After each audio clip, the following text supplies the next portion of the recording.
Assalamu alaikum wa rahmatullahi wa barakatuh. Inshallah, in this short video, we will cover the different steps of Umrah itself.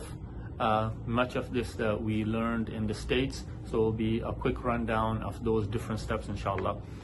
So at the miqat, after we are in state of Ihram and we make the intention labbaik Allahumma bi Umrah or labbaik Allahumma bi Umrah mutamatti'an biha ila al-Hajj, and either one of these are okay. Our intention is that we're doing Hajj tamattu, which is Umrah first, and we get out of the state of Ihram, and then we do Hajj during the days of Hajj. Then we start reciting the Talbiyah, and then we keep reciting Talbiyah until we're ready to perform our Umrah. And then when we are ready, we go to the masjid, to the Haram, and as you enter the masjid, you step in with your right foot, as per the sunnah of the Prophet ﷺ. You recite the dua, Allahumma aftah li abwaaba rahmatika, or the longer version, if you know it. Then you go and you make your way out to the sahan, or the second floor, the first floor or the second floor, and you go to the corner where the black stone Hajar al-Aswad is at. And so that's where you will start your Tawaf. So when you get there, as you get to that black stone corner, this is when you will stop reciting the Talbiyah. Now, the men, before they start making Tawaf, they need to uncover the right shoulder. So the right shoulder will be uncovered, and so they'll slip it under and you'll put it over your left shoulder. And then you'll go ahead, because it'll be impossible to touch the black stone, kiss it or touch it, as is the sunnah of the Prophet ﷺ.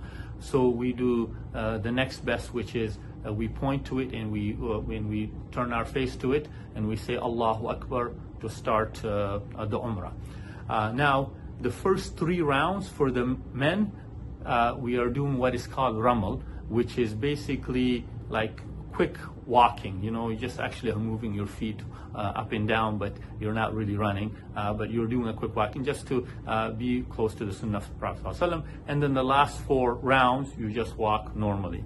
And so this is your time now to get close to Allah subhanahu wa ta'ala, to make dua, to make afkar, to read Quran, whatever. It's limitless. Any dua, anything you want to do.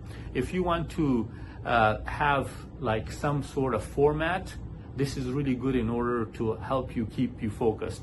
So one of the things I like to do is, like, maybe the first round you make afkar, you glorifying Allah subhanahu wa ta'ala, you make istighfar. Then maybe the second round you make dua for yourself, the third round for your family, for your kids, the fourth round for relatives, and so on, and then make sure you have a round where we make dua for the ummah.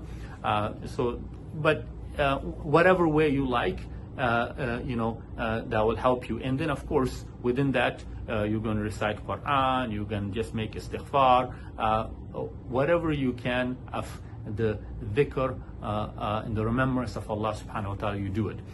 Between the Yemeni corner, which is the third corner, and the Hajar al-Aswad, you will recite the dua, Rabbana atina fi dunya hasana wa fil akhirati hasana wa qina adhab an-nar.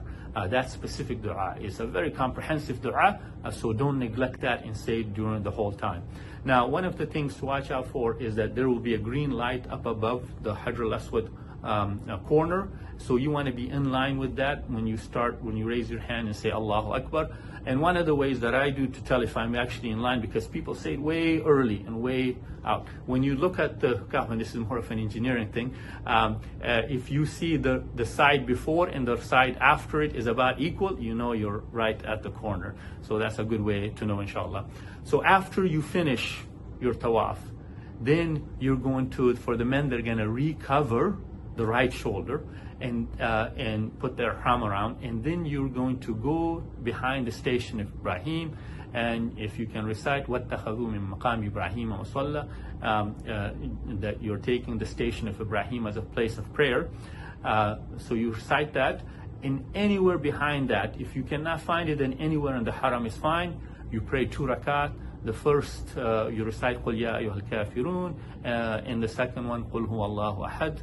And after you finish that, you have finished now the Tawaf. So you'll go to where the water, Zamzam water is at, and you will drink that. And of course, try to follow the sunnah when you're drinking that. There's difference in there, so follow whatever your scholar tells you. But if you sit and you face the Kaaba and you make dua, whatever that you want from Allah subhanahu wa ta'ala, make that dua, then that will be good, inshaAllah.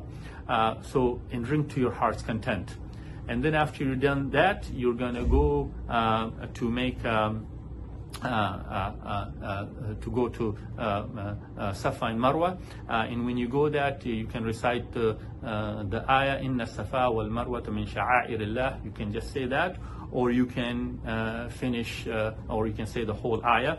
And also it's a sunnah to say Nabda'u bima bada Allahu bihi, which is we begin with what Allah begins with. So again, Nabda'u bima bada Allahu bihi. Okay. So then you're going to go to Safa first, and then the sunnah is, if you want to know, and this is in the guide itself, is to recite this specific dua, which is Allahu Akbar, Allahu Akbar, Allahu Akbar, La ilaha illallah wahdahu la sharika lahu, lahul mulku wa lahul hamdu, yuhyi wa yumeet, wa huwa ala kulli shay'in qadir, La ilaha illallah wahdahu la sharika lah, anjaza wa'dah, wa nasara 'abdah, wa hazama al-ahzaba wahdah. So recite that specific adhkar, then make dua after it, then recite it again, make dua after, and recite again. So you'll recite this adhkar 3 times at Safa, and you will make dua in between them. So you make dua 2 times. Then after you finish that, you'll go make your way to Marwa, and then on the way, you can make any dua, any adhkar, Quran, whatever you like. And then between the 2 green lights for the men, they will run. So you will run, and have energy, and you're doing this as an ibadah. So do it with love, with excitement for Allah subhanahu wa ta'ala. So once you get all the way to Marwa, you will have finished the first round, and you will repeat the same dua again 3 times, this adhkar, and then you'll make dua in between them. Then you'll come back to Safa, and when you come back to Safa, that will be 2. Then you go back Marwa 3, 4, 5, 6, 7. So you will end up at Marwa as your final one. And then when you have done that and you've made that adhkar in the dua, then you're basically done. The only thing left is to cut your hair, to trim it or shave it. And so for the men, they should either trim all of it or shave all of it, and shaving is much better. However, because Hajj is nearby, I've heard that some say it's good to leave some hair so that you can shave it during Hajj. And for the women, they're just going to take one tip of the finger from when they clump the whole hair together and cut that, inshallah, and that will be sufficient. And once you do that, you're now then out of the state of Ihram, and you're waiting until the days of Hajj, inshallah. So hopefully that clears up everything for everyone, and please refer to the guide, inshallah. All right, Jazakumullah khair. Assalamu alaikum wa rahmatullah.